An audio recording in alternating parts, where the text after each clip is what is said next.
buenas noches, amigas y amigos. Un saludo cordial para todos ustedes, a los que nos ven en la noche en este momento. Muy buenos días a los que lo están viendo en la mañana de sábado seguramente, o buenas tardes a quienes lo van a ver durante el fin de semana. Desde la ciudad de Santa Cruz vaya un saludo especial para ustedes, estrenando un fondo que a Mario Molina le provocó una risa, porque decía, tú estás en algún lugar de Estados Unidos. Mario, buenas noches. Muy buenas noches, José Luis. Sí, efectivamente, parece que estuvieras frente a la bahía de San Francisco. Es un gusto nuevamente poder conversar contigo. Bien, hoy quería que nos metamos de lleno en un tema que aparece en el Internet. Si tú ves el Internet, inmediatamente vas a poder ver noticias como esta. Dice, desde enero a la fecha, Bolivia registra 56 casos de feminicidios.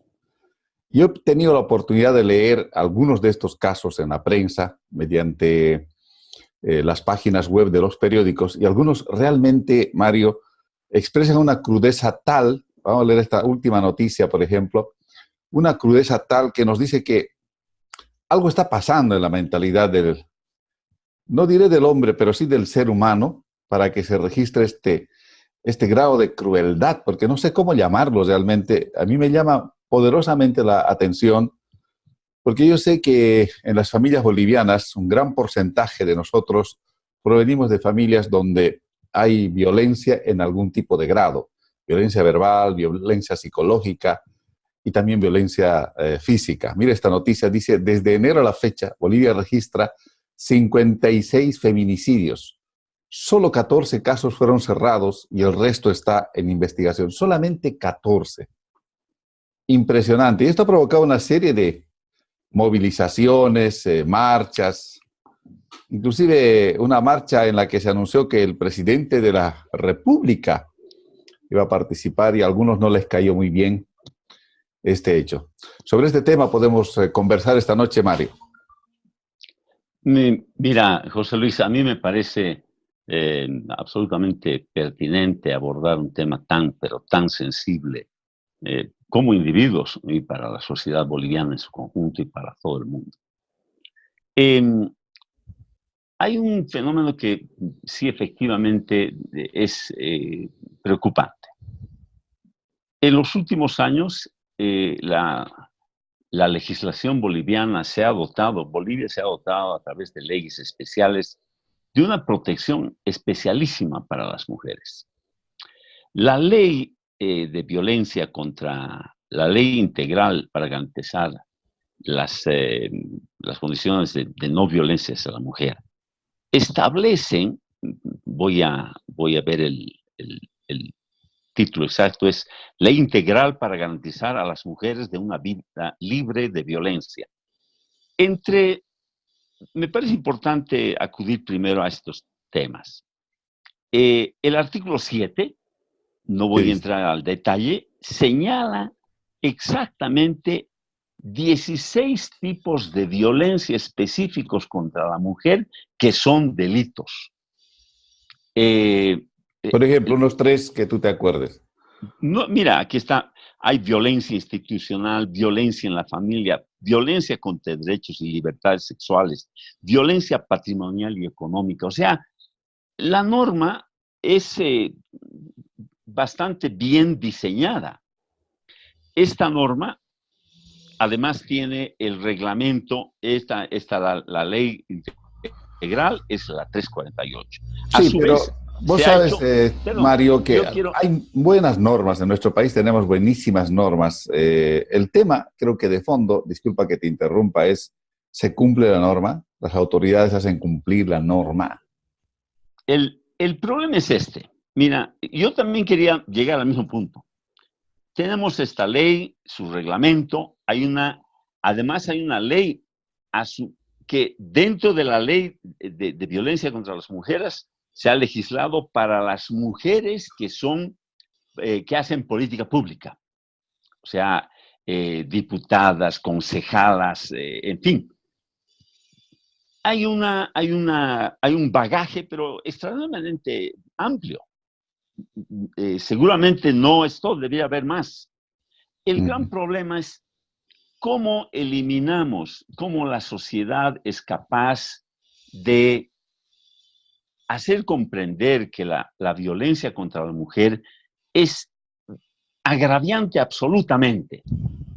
Entonces, yo no creo que sea un problema de autoridades únicamente. O sea, ¿qué políticas públicas tenemos o cómo está diseñada la educación en Bolivia para que un joven de 18 años liquide a una muchacha de 16 o 17 años en un pololeo de juventud, termine en un horrendo feminicidio y este muchacho simplemente da como excusa que lo estaba dejando, que lo estaba abandonando por celos, etcétera? ¿Cómo es posible que un noviazgo, que es algo natural en una pareja de jovencitos, termine en un hecho, en un feminicidio, un homicidio de una mujer, de una muchacha? Yo creo que no va a ser posible aunque montemos y pongamos un policía en cada cuadra.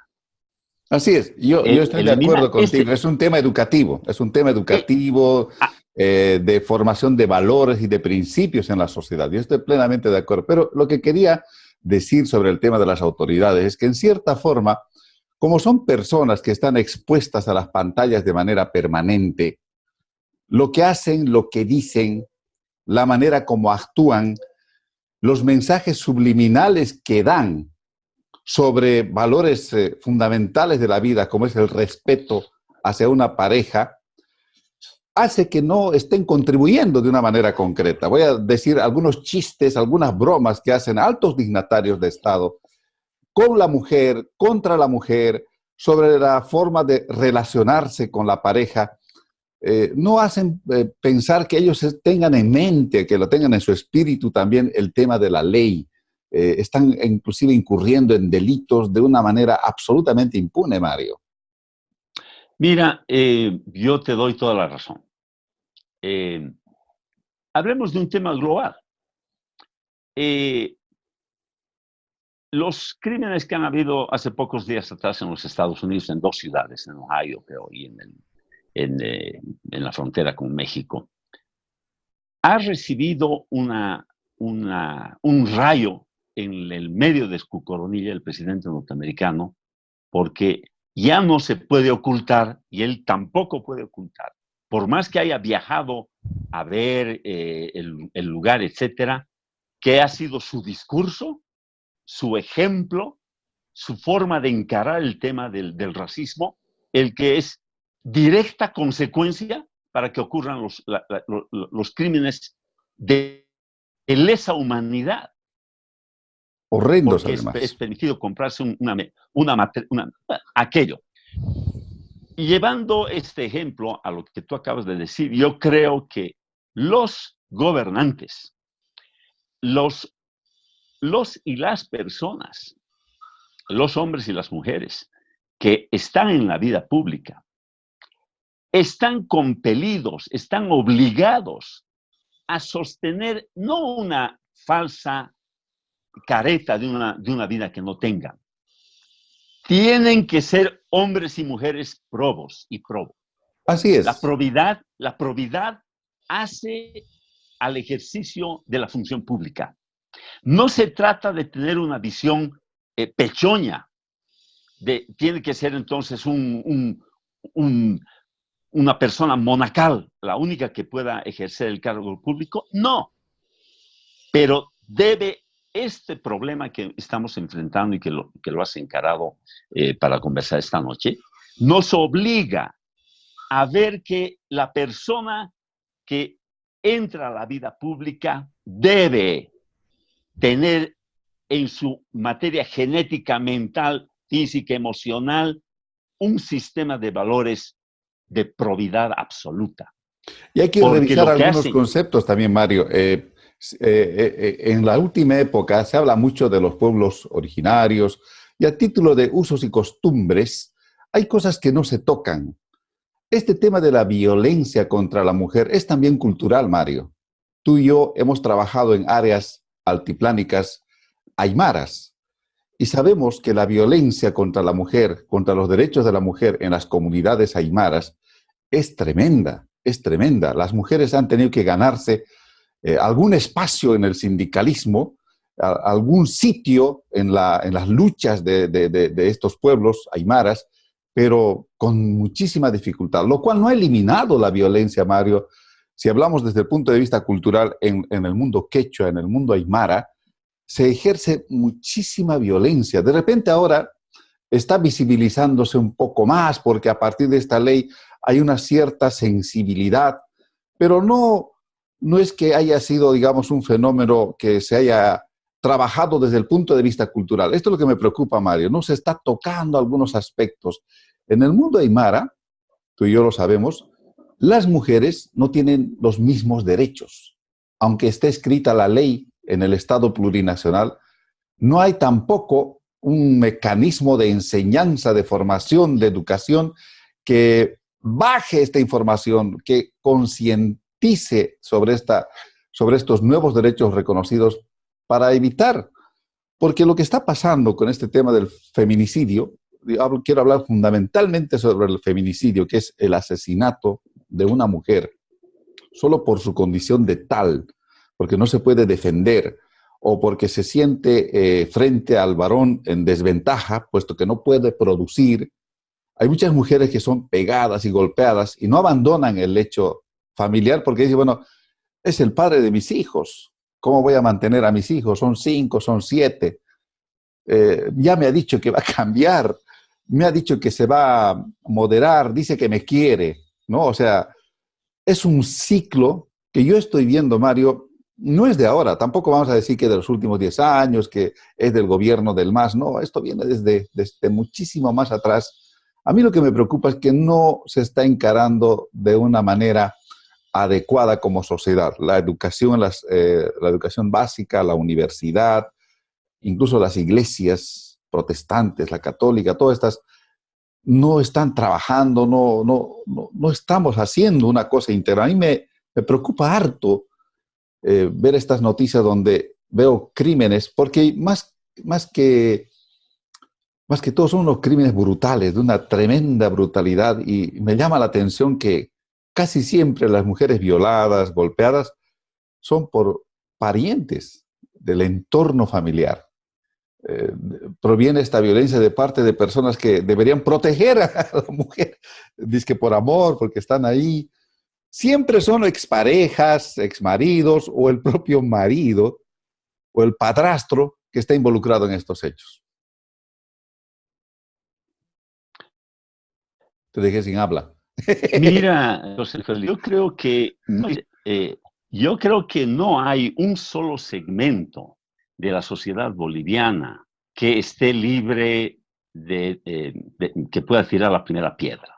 Yo creo que históricamente la violencia ha sido instalada desde el pasado precolombino, sí, indudablemente. La colonia introduce una violencia generalizada. La sociedad es una sociedad violenta hacia la mujer particularmente, el sometimiento. No nos olvidemos que legalmente las mujeres en nuestro país y en el mundo entero ha ido superándose poco a poco, paulatinamente. La mujer era interdicta, vale decir, una mujer casada que tenía una herencia, su casa, bienes y fincas heredados de sus padres, para disponer de esas propiedades tenía que pedirle permiso al marido. O sea, en buenas cuentas, era una persona sometida, manumitida a la voluntad del marido. O sea, y esto alguien podrá decir, pero es muy antiguo. No, no, no. No ha cambiado. En En la las ciudades. formación mental, en la formación mental de las personas, eso sigue presente. Yo estoy de acuerdo contigo cuando dices que no es un Aunque haya fenómeno solo del normas. campo, ¿no? También es en las ciudades. Así es. Y que tiene que ver con toda la sociedad, en realidad. En eso estoy de acuerdo. Gracias por corregirme ahí. Yo creo, sí, ese era el detalle. Yo creo que no hay un solo segmento que pueda decir esta parte de la sociedad boliviana, este segmento, esta clase, este sector, esta nacionalidad está exenta de aquello. Yo creo que es un problema generalizado. Y yo creo que, mira, son casualidades. Anoche fui a escuchar la presentación de un libro recientemente presentado aquí en Bolivia de Silvia Rivera Cusicanqui, una extraordinaria socióloga y pensadora boliviana de gran valía. Es un libro editado en la Argentina y se llama, hago mención a esto porque es un libro sobre una temática tan profunda boliviana, y ha sido editado en Buenos Aires y no en Bolivia. Y afortunadamente llegaron una buena cantidad de libros para su venta. Se llama Un mundo eje es posible. Cheje. ¿Qué Sí, significa y es un cheje? concepto. El, Miren, es bueno. Yo creo que vale la pena potentemente leer este libro. No es extenso, pero es muy profundo. Y a tiempo de presentar el libro, Silvia anoche dijo algo que me pareció profundamente importante.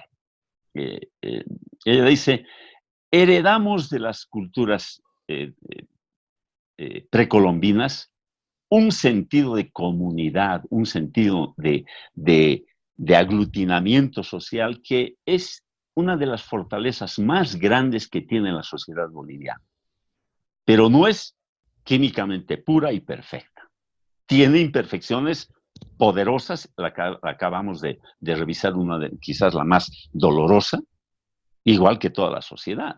Y ella dice, y al mismo tiempo hemos heredado del mundo europeo o del mundo en general, porque hoy día ya no es patrimonio de ninguna parte del planeta, los derechos inviolables, sagrados, son los derechos humanos, que son individuales en cuanto a persona y individualizada en su ser, tiene derechos que deben ser respetados por el padre, por el hijo, por el hermano, por toda la sociedad.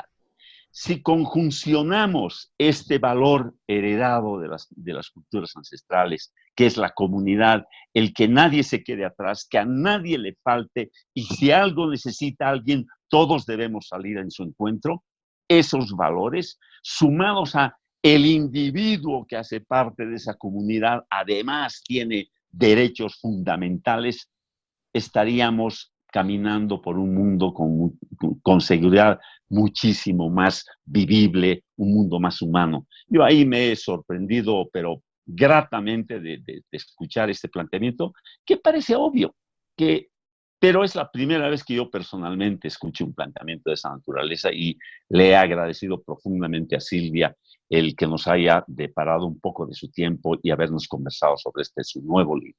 Y yo dejo el tema del libro y Silvia aquí, pero yo creo que en el fondo es por qué no tenemos, y quizás deba volver a recurrir a Silvia, ella dice, tenemos que ser capaces de reconocernos como seres de una sociedad que somos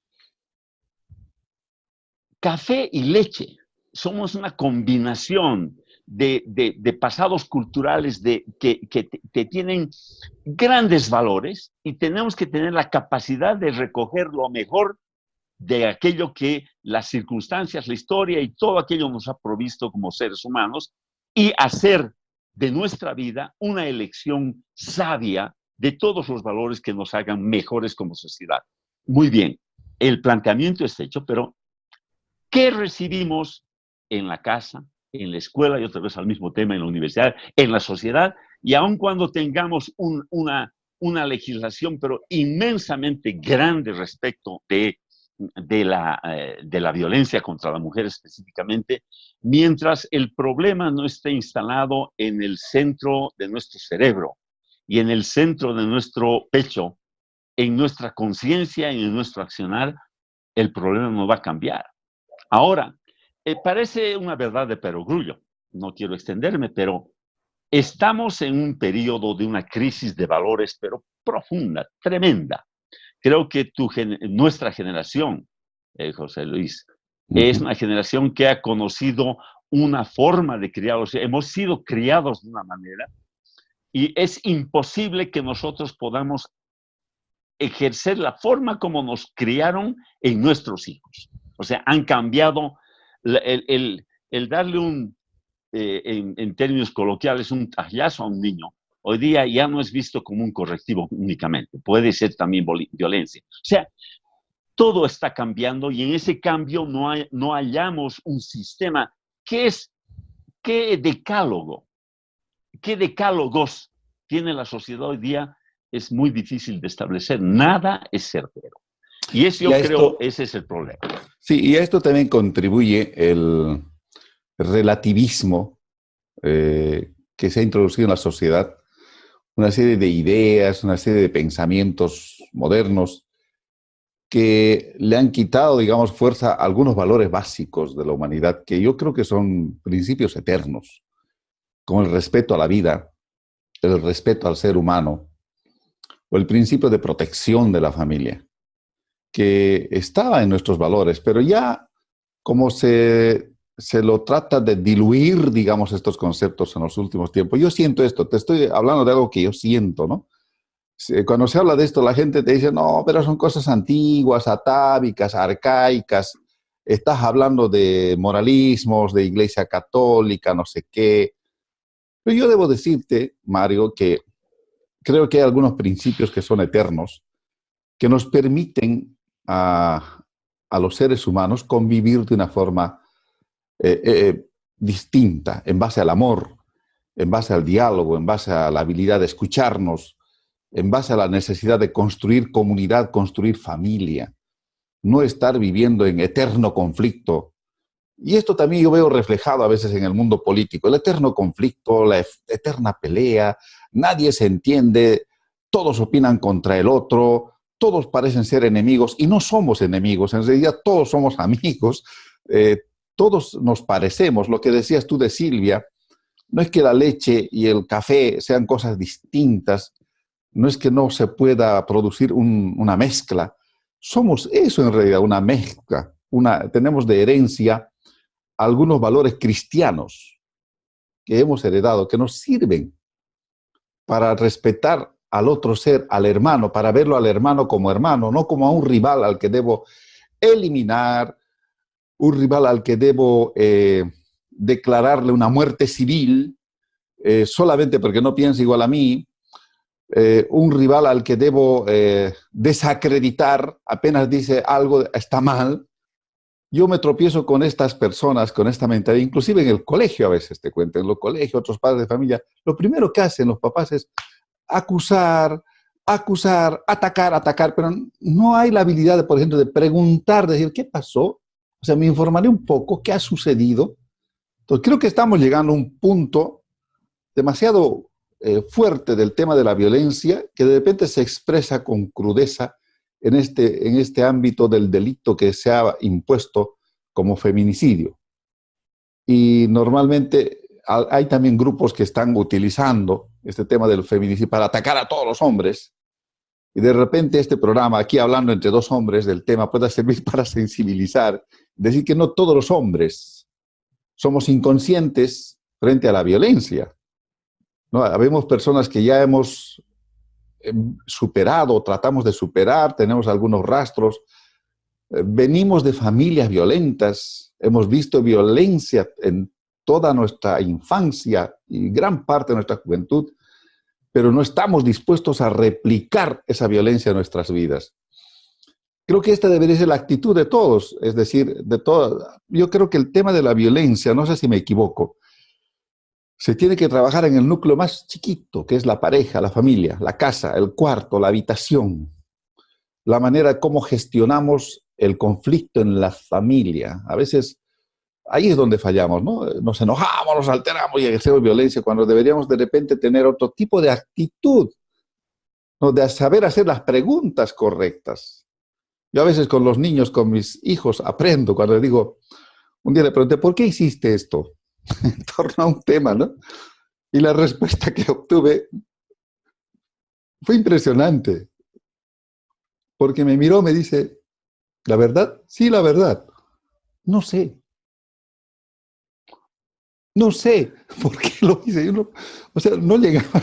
Hay cosas que uno no sabe por qué lo hace. Yo también pongo a pensar, ¿por qué hiciste? No sé, solo lo hice. Es un impulso, algo, un descontrol. Yo me quedé pensando, dije, un niño me dijo, uno de mis hijos, ¿no? No sé. Me desarmó por completo, porque yo quería que me dé una explicación, me diga, lo hice porque esto, por esto, y sobre esa base, digamos, hacer una explicación, ¿no? Pero yo creo que a veces la pregunta correcta es decir, ¿cómo te sentiste al hacer eso? ¿Cómo te sientes? ¿Qué resultado tienes de haber hecho eso? Ahorita, ¿cómo te sientes? O sea, inducir a la reflexión, ¿no? Hay que cambiar las preguntas. Normalmente buscamos quién es el culpable, ¿no? Decir, no, pero es que él me atacó primero, yo tuve que reaccionar. A ver, ¿quién fue el que empezó? A ver, esa es la pregunta que hacemos, ¿no? ¿Quién fue el que empezó primero? ¿Qué? O llegamos a conclusiones como, no, tú eres el mayor, tú no, por ser mayor no debes. O sea, le damos impunidad al menor para que siga haciendo cosas. Desde estos detalles creo que estamos fallando, Mario. Creo que ahí está la cuestión. La mayoría de los padres, tú, yo, no hemos ido a una escuela de padres. No hay una universidad, una materia que diga cómo criar hijos exitosos. Y yo debo decir algo, la mujer tiene el 80% de la formación de los varones en sus manos, como responsabilidad. Y es la persona a la que menos se le forma. La sociedad en su conjunto no le brinda la oportunidad de aprendizaje. Es impresionante eso. Entonces, hay que hacer algo con las esposas, decirle, ponte a estudiar, prepárate, ¿no? Porque yo me he dado cuenta que en la sociedad boliviana, tienes razón en eso, Mario, en todos los niveles, alta sociedad, clase media, en los barrios, hay una desventaja notoria de la mujer en cuanto a oportunidades de formación, y ellas mismas lo tienen bien internalizada, la postura esta de decir, bueno, mi marido es el que sabe todo eso, ¿no? Él sabe. Ni el celular lo manejan bien. Y no, mi marido, él me lo programó.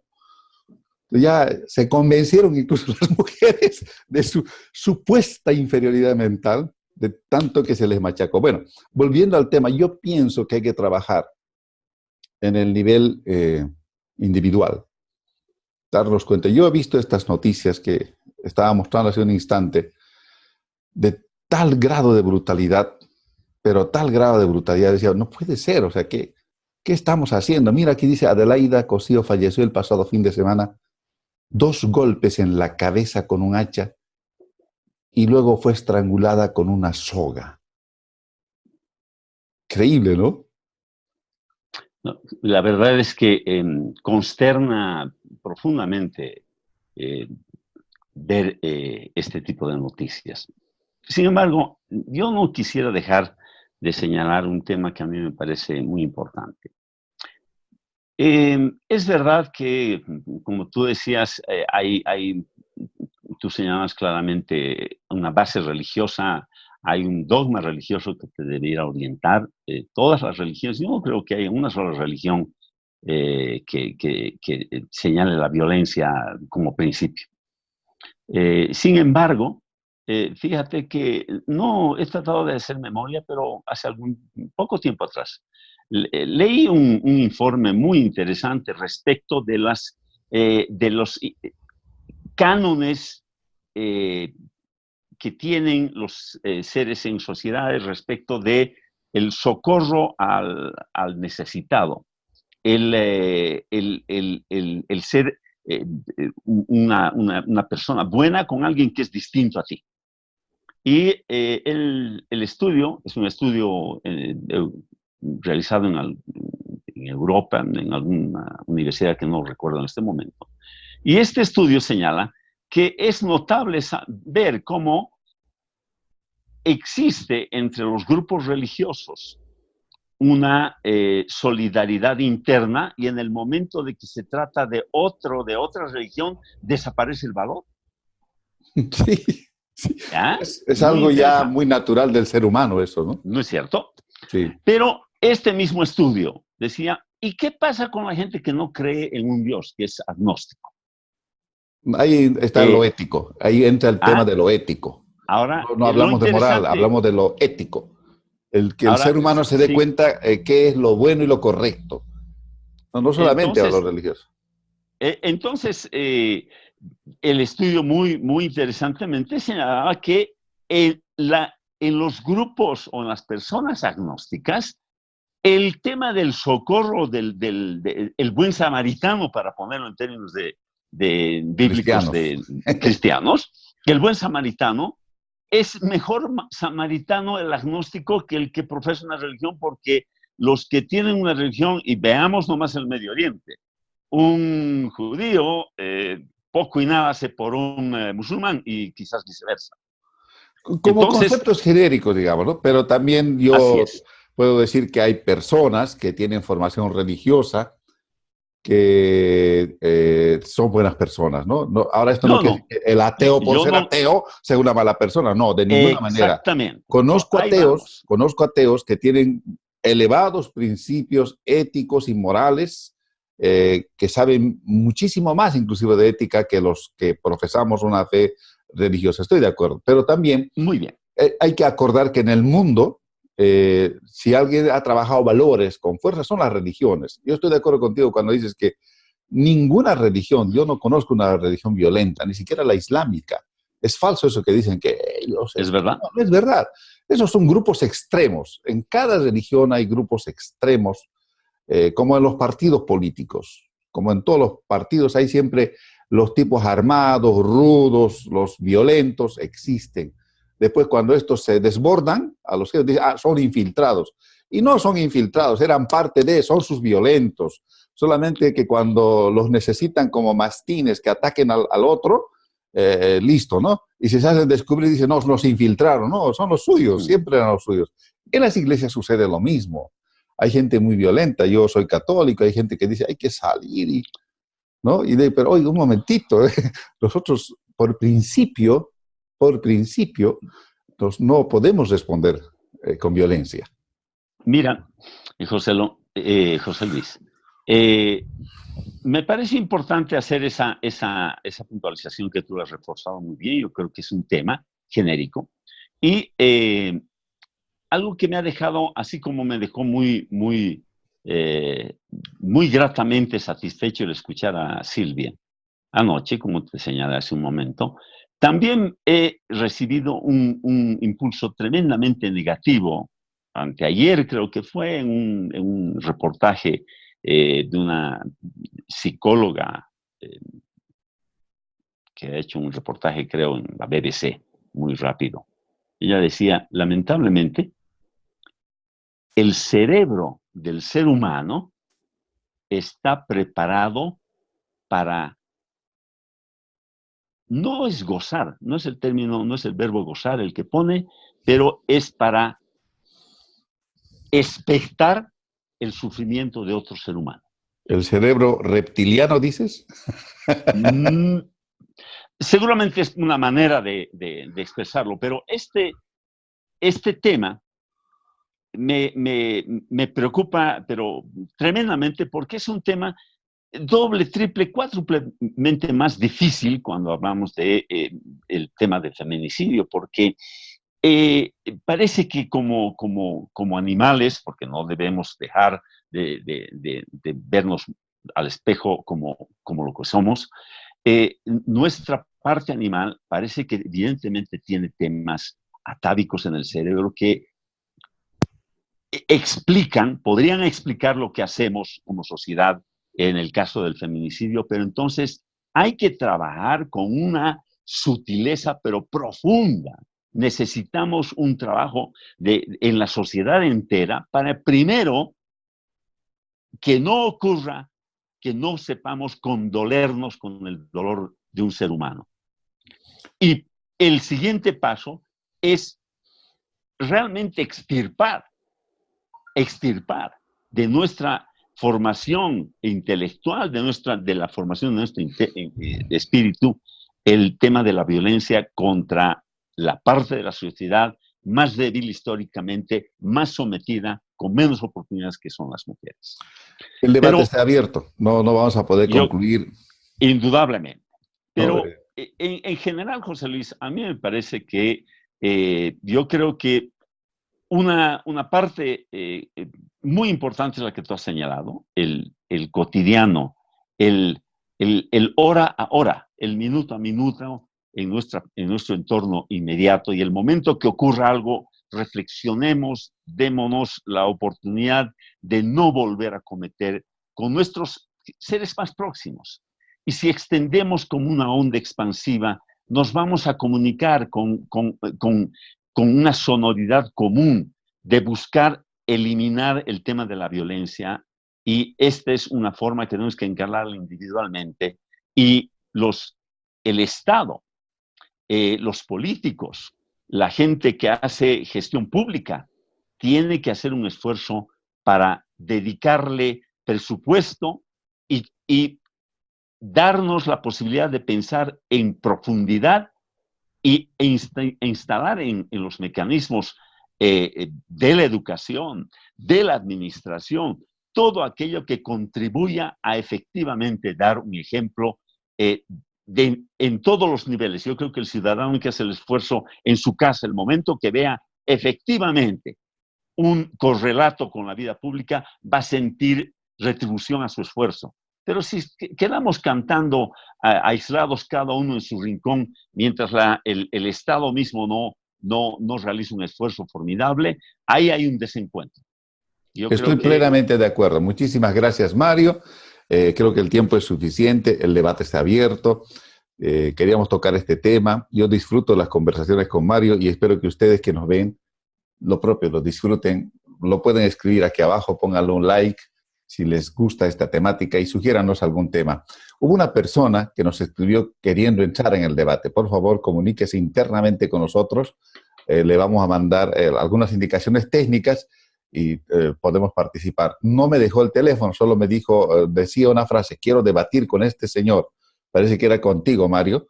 Entonces, yo lo quiero invitar para que nos pongamos de acuerdo en el horario y además con la tecnología para poder tener ese contacto. Mario, será hasta la próxima semana. Con todo gusto. Adiós. A ustedes, amigas y amigos, los esperamos la próxima semana. Buenas noches, buenas tardes o buenos días.